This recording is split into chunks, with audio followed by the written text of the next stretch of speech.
Bienvenue dans un voyage à travers le temps. Direction l'été, flamboyant de 1966. Imaginez le mythique stade de Wembley, où 96 spectateurs retenaient leur souffle, où la reine Élisabeth II était présente et où l'équipe d'Angleterre vêtue de son traditionnel maillot rouge a écrit le plus beau conte de fées de l'histoire du football britannique, grâce au style de jeu audacieux des Wingless Wonders, orchestré par le magicien Sir Alf Ramsey. Ils ont remporté la prestigieuse Coupe Jules Rimet. Mais aujourd'hui, nous n'allons pas nous arrêter à la gloire. Nous allons explorer la vie qui se cache derrière cette gloire passée. Plus d'un demi-siècle s'est écoulé que sont devenus ces jeunes hommes. Le destin a-t-il été clément ou cruel envers eux? Écoutons l'histoire de la génération dorée du football anglais de 1966. Gordon Banks means d'asphalt et destin cruel.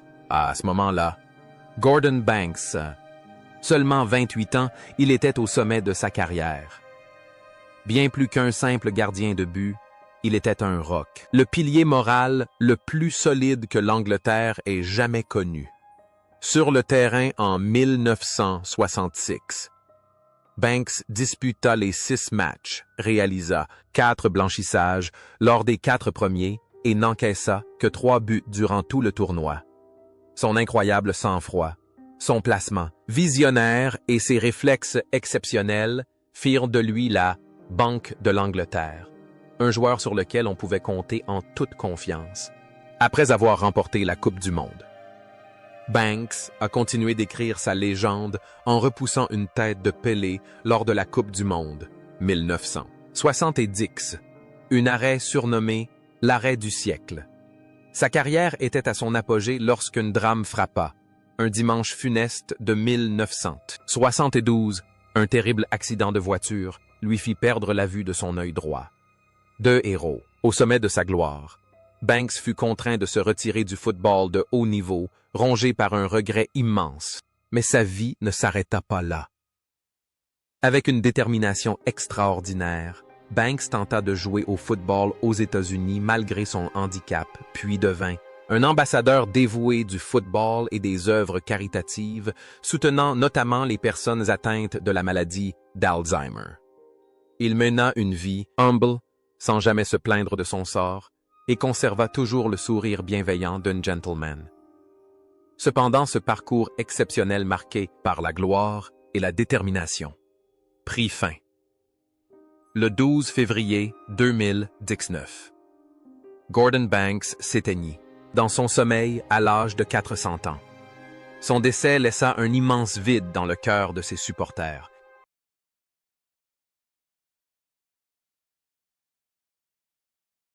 George Cohen, l'exercice de la main droite et la guerre silencieuse.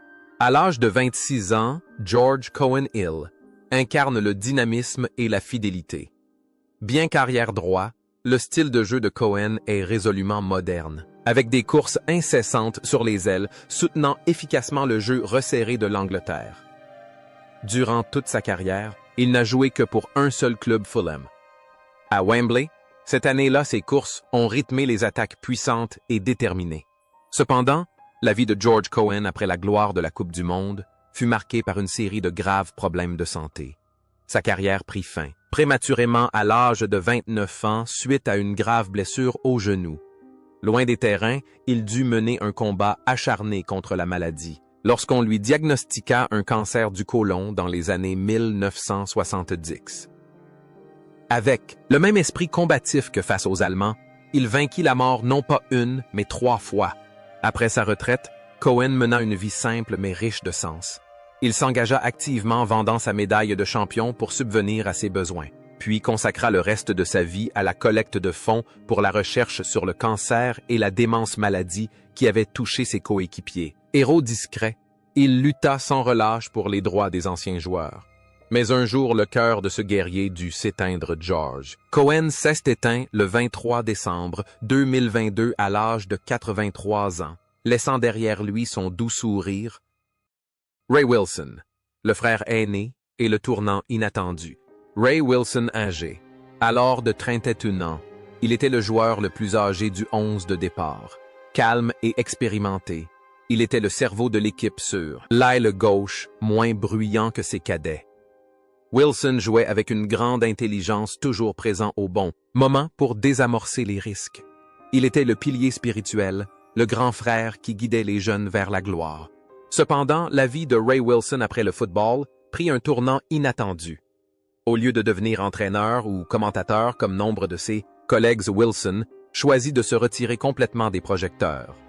Il devint employé des pompes funèbres, l'image de l'ancien champion du monde, conduisant désormais un corbillard avec respect, accompagnant les défunts dans leurs derniers instants, offre un contraste saisissant avec la condition humaine.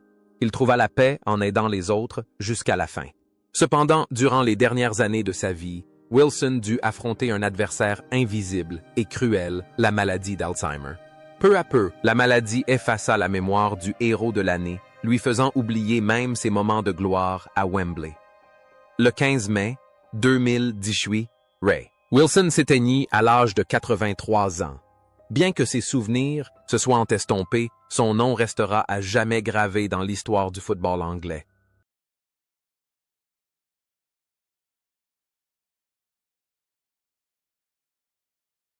Nobby Stiles, le géant, édenté et la danse des immortels. Mesurant seulement 1,68 mètres, souffrant d'une forte myopie et portant un dentier qu'il retire souvent avant les compétitions, Nobby Stiles a 24 ans. Il n'a pas du tout l'allure d'un footballeur, mais ne vous fiez pas aux apparences. C'est un véritable rempart, un bouclier d'acier qui balaye tout sur son passage l'image de Stiles, marquant la superstar portugaise Eusébio en demi-finale, est devenu une référence en matière d'art défensif. Après la finale, l'image de Nobby Stiles dansant sur la pelouse de Wembley, le trophée à la main et un sourire édenté devint le symbole d'une joie immense. Mais sa vie par la suite fut marquée par la tristesse. Après sa retraite, il dut faire face à de nombreuses difficultés financières, au point de devoir vendre sa précieuse médaille de la Coupe du Monde pour subvenir aux besoins de sa famille. Ce fut le sacrifice silencieux d'un homme qui avait toujours fait passer sa famille avant la gloire. Dans ces dernières années, Stiles a également souffert de démence et d'un cancer de la prostate, maladie que l'on attribue à ses audacieuses têtes d'antan.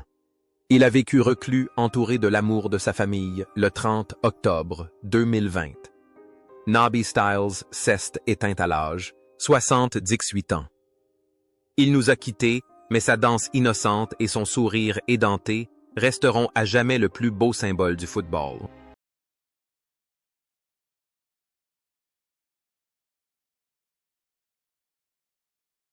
Jack Charlton, la girafe, et l'amour des Irlandais. Jack Charlton, 30 tonnes en frère de Bobby. Charlton est un défenseur central imposant au style de jeu intraitable, véritable. Rock, il n'hésite pas à se sacrifier pour protéger les cages. Si Bobby est un artiste, Jack est un guerrier acharné. Un homme qui ne renonce jamais. La carrière de Jack Charlton, après sa carrière de joueur, fut brillante à sa manière. Il devint un entraîneur légendaire de la République d'Irlande, qu'il mena à des sommets inégalés. Affectueusement surnommé Big Jack par les Irlandais, il reçut même la citoyenneté. Donneur Jack était un homme franc, direct et plein d'humour, toujours fidèle à lui-même.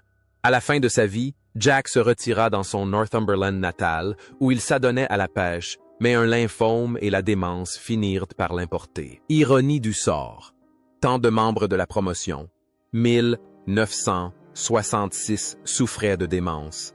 Le 10 juillet 2020, Jack Charlton s'éteignit à l'âge de 85 ans, quelques mois seulement avant son coéquipier Nobby Stiles. Big Jack nous a quittés, laissant derrière lui un héritage immense en Grande-Bretagne comme en Irlande. Bobby Moore, le leader flamboyant et sa solitude à la fin de sa vie. À l'âge de 25 ans, Bobby Moore portait le brassard de capitaine avec l'élégance d'un vrai gentleman. Il ne taclait pas par la force, mais par l'intelligence. Son calme torse contre terre dans la surface de réparation, durant le chaos de la finale, témoignait de son sang-froid et de sa classe, l'image de lui s'essuyant les mains sur sa veste de velours, avant de serrer la main de la reine, était le summum de la politesse. Cependant, la vie du grand capitaine après sa retraite fut une tragédie. Le football anglais l'oublia cruellement. Moore peina à trouver un poste, d'entraîneur digne de ce nom, mais essuya de nombreux refus. Il fut même impliqué dans un scandale accusé à tort d'avoir volé un bracelet à Bogota. En 1978, tâche qu'il mit des années à effacer, de roi du football. Il devint perdu et solitaire dans la vie de tous les jours. Son entreprise périclita et son mariage s'effondra. Plus douloureux encore, à peine âgé de 51 ans, il apprit qu'il était atteint d'un cancer du côlon. Moore lutta contre la maladie avec autant de courage et de discrétion qu'il avait mis à jouer allant même jusqu'à commenter des matchs quelques jours avant sa mort. Le 24 février 1993, Bobby Moore décéda à l'âge de 51 ans. Sa disparition prématurée fut un choc immense amenant le monde du football anglais à s'interroger sur la manière de traiter les légendes. Alan Ball. Un cœur sans poumons et la flamme éteinte prématurément. Alan Ball, il était le Benjamin de l'équipe à seulement 21 ans, avec ses chaussettes basses caractéristiques et son énergie débordante. Ball était une véritable machine à infatigable au milieu de terrain. Élu homme du match par de nombreux consultants, il a couru sans relâche pendant 120 minutes, créant des occasions et perturbant constamment le jeu adverse. Après 1966, Alan Ball poursuivit son illustre carrière à Everton et à Arsenal. Il se tourna ensuite vers le coaching, une période marquée par des hauts et des bas, mais sa passion demeura intacte. Homme sensible, Ball chérissait sa médaille, d'or de la Coupe du Monde, et l'amitié qu'il avait nouée avec ses anciens coéquipiers. Il choisit une vie simple, aimait sa famille et savourait la joie d'être avec ses enfants et petits-enfants, mais le destin est parfois cruel. Une nuit d'avril. 2007.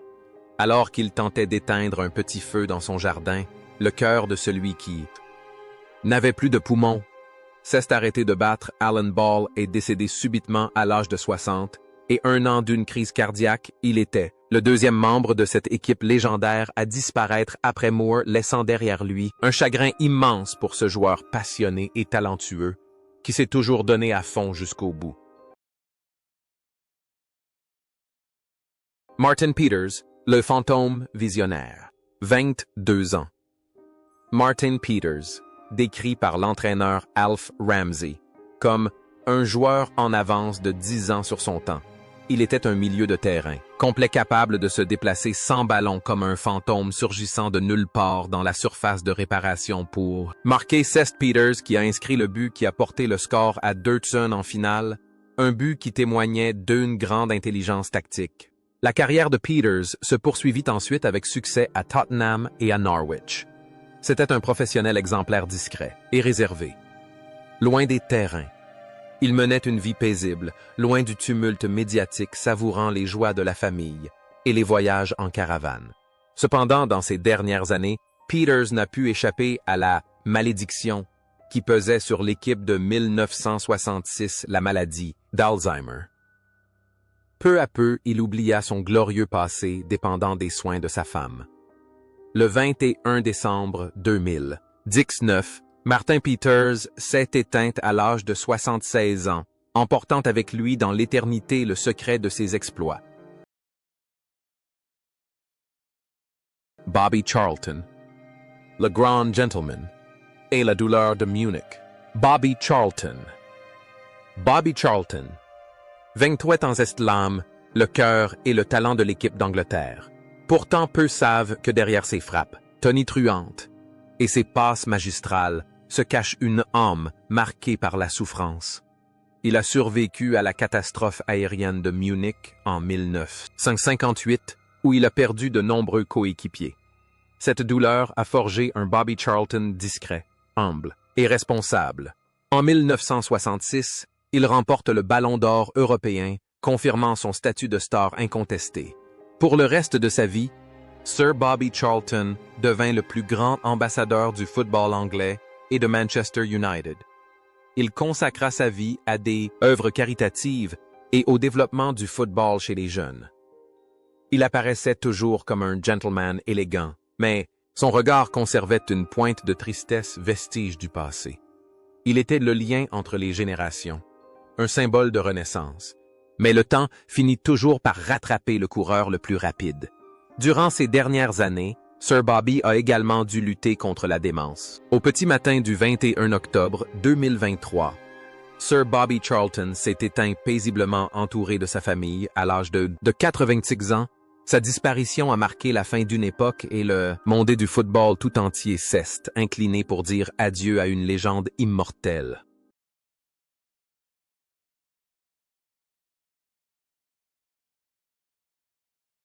Roger Hunt, l'assassin silencieux et la célébration inachevée. Roger Hunt Vincept en formait un duo prolifique avec Bobby Charlton et Geoff Hurst. Attaquant, travailleur sans prétention, mais redoutablement efficace, il était un véritable pilier de l'attaque.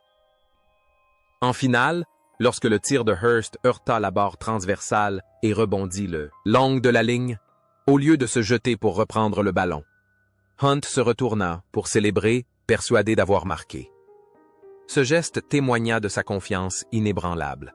Figure emblématique de Liverpool avant l'ère Rush et Dalglish, Roger Hunt, après sa retraite, a rejoint l'entreprise familiale de transport et a mené une vie relativement discrète. Il a été anobli pour sa contribution au football et à des œuvres caritatives. Roger Hunt a toujours été un homme humble, dévoué et respectueux. Après une longue lutte contre la maladie, Roger Hunt s'est éteint le 27 septembre 2021 à l'âge de 83 ans. Il laisse derrière lui un héritage de buts importants et l'image d'un gentleman dans la surface de réparation.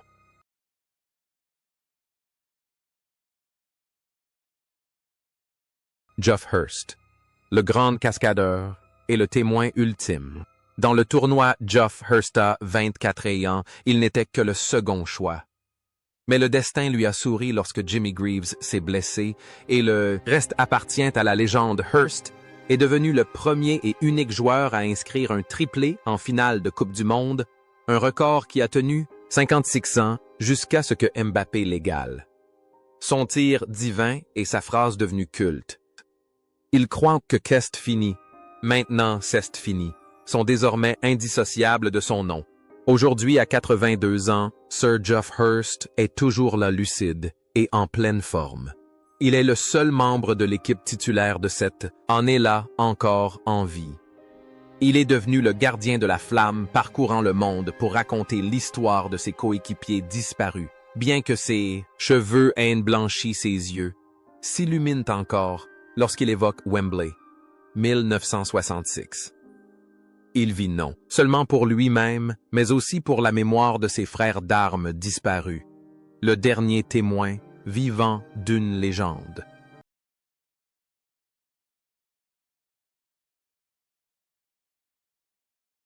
Jimmy Greaves. Le génie manqué et le salut. Enfin, il est impossible de ne pas mentionner Jimmy Greaves, 26 ans.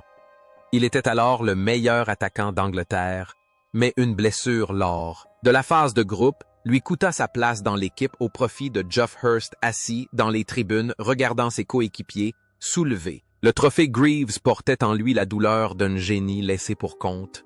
Il ne reçut pas de médaille. Celle-ci ne fut décernée qu'à partir de 2009, et cette tristesse le poussa à l'alcoolisme après sa retraite. Mais Greaves s'est relevé de ses épreuves. Il a vaincu l'alcool et est devenu l'un des commentateurs sportifs les plus appréciés de Grande-Bretagne, doté d'un grand sens de l'humour. Il a trouvé la paix et le pardon.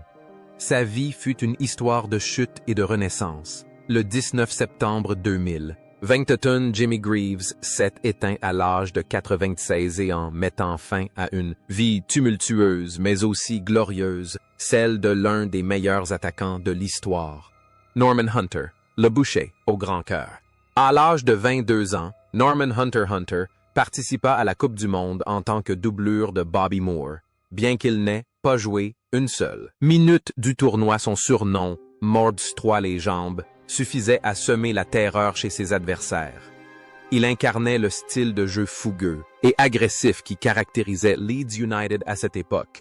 À l'entraînement, son agressivité obligeait les attaquants titulaires à redoubler d'efforts pour conserver leur place. Après 1966, Hunter connut une brillante carrière à Leeds United, devenant l'un des meilleurs défenseurs centraux des années 1970.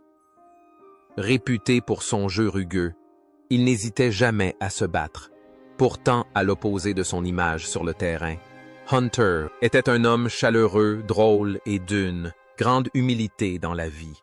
Après sa retraite, il devint un orateur brillant, toujours très apprécié. Lors des réunions du club, il consacra le reste de sa vie à raconter des histoires à inspirer et à entretenir la passion du football dans le Yorkshire. Cependant, la tragédie de cette nouvelle ère ne l'a pas épargné. Lorsque la pandémie de COVID-19 a frappé le monde, Norman Hunter fut l'une des premières victimes du monde du football. Il fut hospitalisé, suscitant l'inquiétude de millions de supporters, puis le 17 avril 2000, vint le cœur du Doubs, bouché, s'est éteint à l'âge de 76 ans.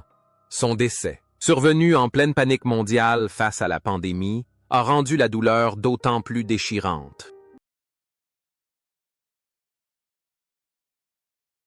Jimmy Armfield, le capitaine qui n'a jamais porté le brassard. L'histoire de Jimmy Armfield. 31 ans est une triste mais admirable disparition. Avant la Coupe du Monde, 1966, il était capitaine de l'équipe d'Angleterre et le meilleur latéral droit du monde.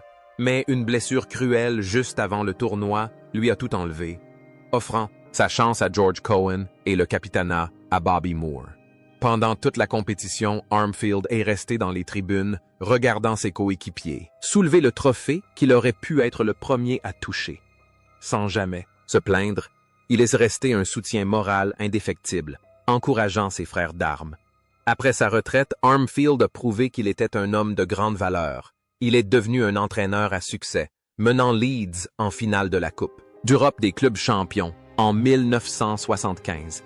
Mais son plus grand héritage reste son travail de commentateur sportif avec sa voix. Grave et son esprit vif, il est devenu la voix du football à la radio de la BBC pendant plus de 30 ans.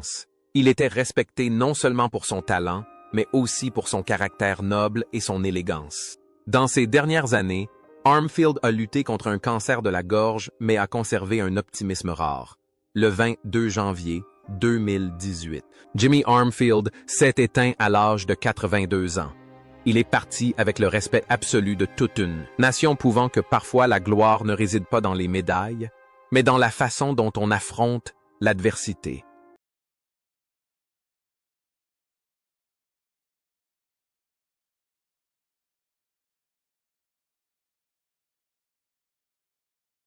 Ian Callaghan, l'éternel gentleman du Cap.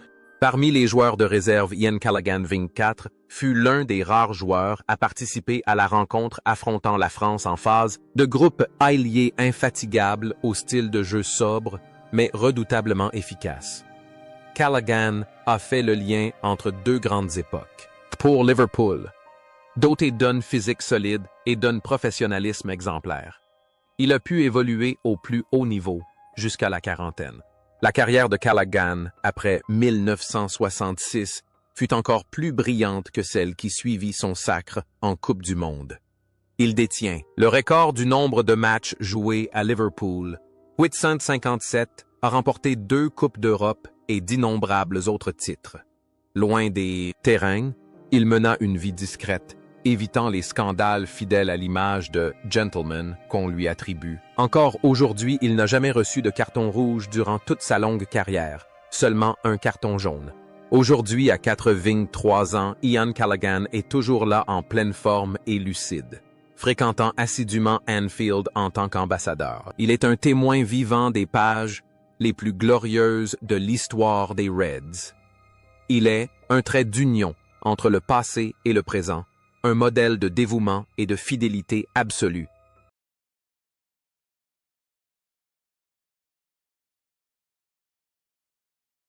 Peter Bonetti, le chat noir et l'ombre du géant. Peter Bonetti a 24 ans. Bonetti arriva à la Coupe du Monde comme deuxième gardien éclipsé par Gordon Banks, ce qui limitait considérablement ses chances de jouer. Pourtant, son talent était indéniable. Surnommé le chat, il était réputé pour ses réflexes fulgurants et son style spontané de réception, préfigurant ainsi la manière dont les gardiens contrôlaient activement la surface de réparation grâce à de longues touches.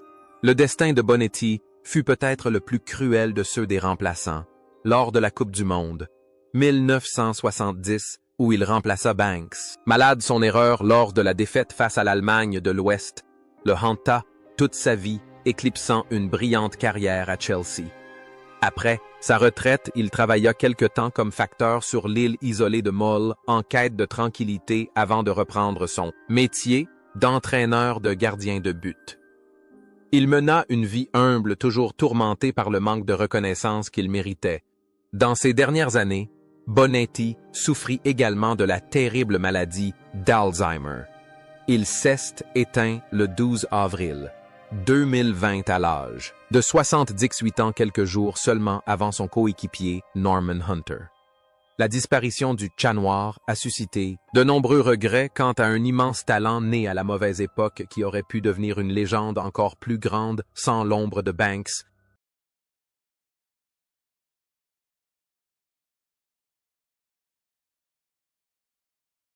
John Connolly. Le pionnier oublié. John Connolly, âgé de 27 ans. Connolly était titulaire lors du match d'ouverture de la Coupe du Monde 1966 contre l'Uruguay. Ailier talentueux de Manchester United et de Burnley, il était attendu au tournant.